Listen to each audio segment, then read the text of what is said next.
Madam Secretary, we welcome your remarks. Thank you very much, Mr. Chairman, Ranking Member, members of the committee, both older and new. I'm very grateful for this opportunity, and I thank you very much for your patience to give me the chance to come and address these issues with you. As both the Chairman and the Ranking Member have said, the terrorist attacks in Benghazi on September 11, 2012, that claimed the lives of 4 brave Americans, Chris Stevens, Sean Smith, Tyrone Woods, and Glenn Doherty, are part of a broader strategic challenge to the United States and our partners in North Africa. Today, I want briefly to offer some context for this challenge, share what we've learned, how we are protecting our people, and where we can work together to not only honor our fallen colleagues, but continue to champion America's interests and values. Any clear-eyed examination of this matter must begin with this sobering fact. Since 1988, there have been 19 accountability review boards investigating attacks on American diplomats and their facilities. Benghazi joins a long list of tragedies for our department, for other agencies, and for America. Hostages taken in Tehran in 1979, our embassy and Marine barracks bombed in Beirut in 1983, Khobar Towers in Saudi Arabia in 1996, our embassies in East Africa in 1998, Consulate staff murdered in Jeddah in 2004, the Coast attack in 2009, and too many others. Since 1977, 65 American diplomatic personnel have been killed by terrorists. Now, of course, the list of attacks foiled, crises averted, and lives saved is even longer. We should never forget that our security professionals get it right more than 99% of the time against difficult odds all over the world. That's why, like my predecessors, I literally trust them with my life. Let's also remember that administrations of both parties, in partnership with Congress, have made concerted and good faith efforts to learn from these attacks and deaths, to implement recommendations from the review boards, to seek the necessary resources, and to do better in protecting our people from what has become constantly evolving threats. That is the least that the men and women who serve our country deserve. It's what, again, we are doing now with your help. As Secretary, I have no higher priority and no greater responsibility. As I have said many times, I take responsibility, and nobody is more committed to getting this right. I am determined to leave the State Department and our country safer, stronger, and more secure. Now, taking responsibility meant moving quickly in those first uncertain hours and days to respond to the immediate crisis, but also to further protect our people and posts in high-threat areas across the region and the world.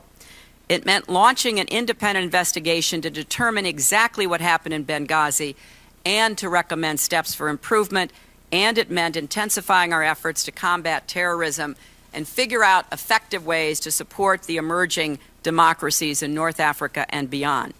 Let me share some of the lessons we've learned, the steps we've taken, and the work we continue to do.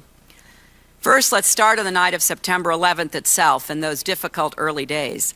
I directed our response from the State Department, stayed in close contact with officials from across our government and the Libyan government. So I saw firsthand what Ambassador Pickering and former Chairman Mullen called timely and exceptional coordination. No delays in decision-making, no denials of support from Washington or from our military, and I want to echo the review board's praise for the valor and courage of our people on the ground, especially the security professionals in Benghazi and Tripoli. The board said the response saved American lives in real time, and it did. The very next morning, I told the American people that heavily armed militants assaulted our compound, and I vowed to bring them to justice. And I stood with President Obama in the Rose Garden as he spoke of an act of terror. It's also important to recall that in that same period, we were seeing violent attacks on our embassies in Cairo, Sana'a, Tunis, Khartoum, as well as large protests outside many other posts where thousands of our diplomats serve. So I immediately ordered a review of our security posture around the world with particular scrutiny for high-threat posts. I asked the Department of Defense to join interagency security assessment teams and to dispatch hundreds of additional Marine security guards. I named the first Deputy Assistant Secretary of State for high-threat posts, so missions in dangerous places get the attention they need. And we reached out to Congress to help address physical vulnerabilities, including risk from fire, and to hire additional diplomatic security personnel. Second, even as we took these steps, I hurried to appoint the Accountability Review Board, led by Ambassador Pickering and Admiral Mullen, so we could more fully understand from objective, independent examination what went wrong and how to fix it. I have accepted every one of their recommendations. I asked the Deputy Secretary for Management and Resources to lead a task force to ensure that all 29 of them are implemented quickly and completely, as well as pursuing additional steps above and beyond the recommendations. I also pledged in my letter to you last month that implementation would begin, and it has. Our task force started by translating the recommendations into 64 specific action items. They were assigned to bureaus and offices with clear timelines for completion. 85% are now on track to be completed by the end of March. A number are already completed, and we will use this opportunity to take a top-to-bottom look and rethink how we make decisions on where, when, and whether people operate in high-threat areas, and then how we respond to threats and crises. We are initiating an annual high-threat post-review chaired by the Secretary of State and ongoing reviews by the Deputy Secretaries to ensure that pivotal questions about security do reach the highest levels. We will regularize protocols for sharing information with Congress. These are designed to increase the safety of our diplomats and development experts and reduce the chances of another Benghazi happening again.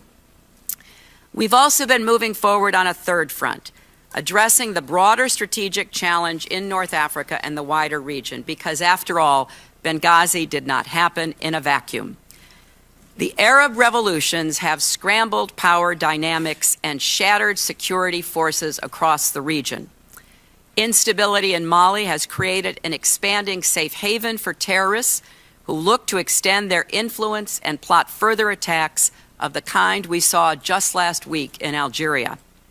And let me offer our deepest condolences to the families of the Americans and all the people from many nations who were killed and injured in that recent hostage crisis.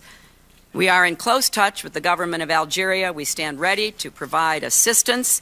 We are seeking to gain a fuller understanding of what took place so we can work together with Algerians and others to prevent such terrorist attacks in the future. Concerns about terrorism and instability in North Africa are, of course, not new. They have been a top priority for the entire administration's national security team.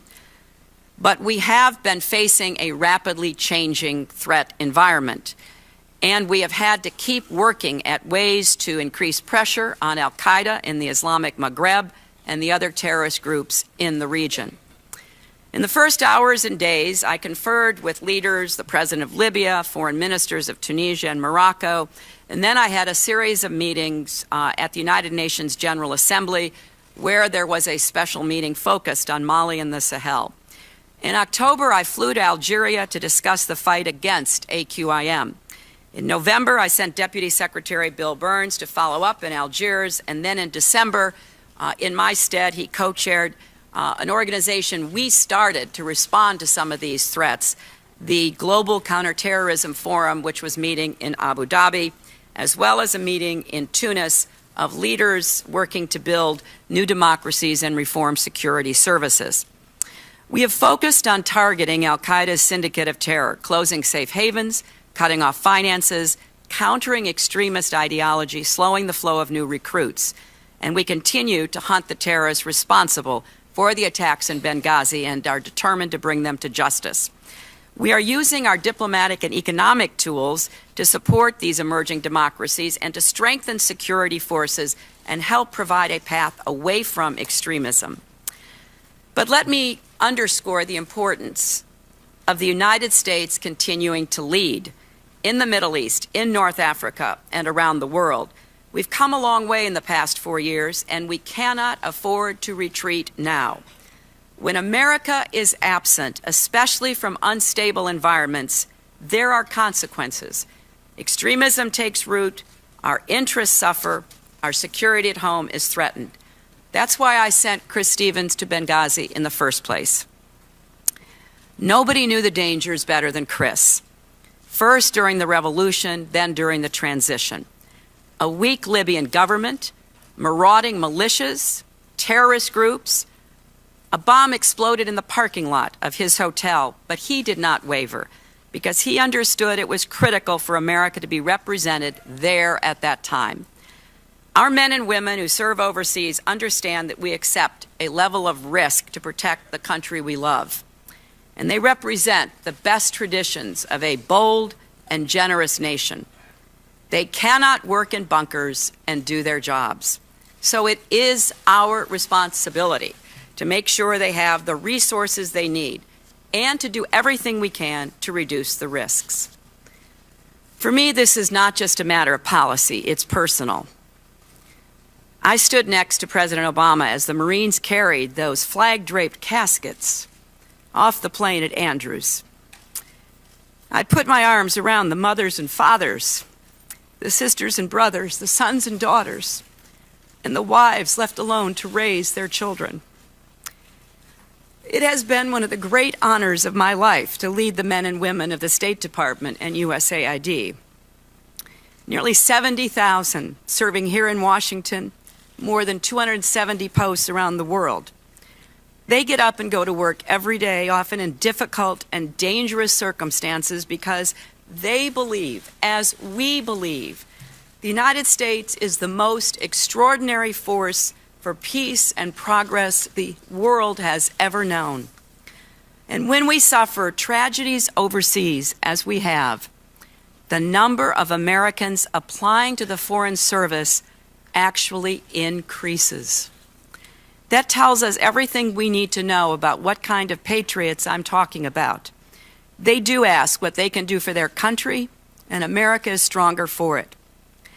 So today, after 4 years in this job, traveling nearly 1 million miles, visiting 112 countries, my faith in our country and our future is stronger than ever. Every time that blue and white airplane carrying the words United States of America touches down in some far-off capital, I feel again the honor it is to represent the world's indispensable nation. And I am confident that with your help, we will keep the United States safe, strong, and exceptional. So I want to thank this committee for your partnership and your support of diplomats and development experts. You know the importance of the work they do day in and day out. You know that America's values and vital national security interests are at stake. And I appreciate what Ranking Member Corker just said. It is absolutely critical that this committee and the State Department, with your new Secretary and former Chairman, work together to really understand and address the resources, support, and changes that are needed to face what are increasingly complex threats. I know you share my sense of responsibility and urgency, and while we may not agree on everything, let's stay focused on what really matters, protecting our people and the country we love. And thank you for the support you personally have given to me over the last 4 years.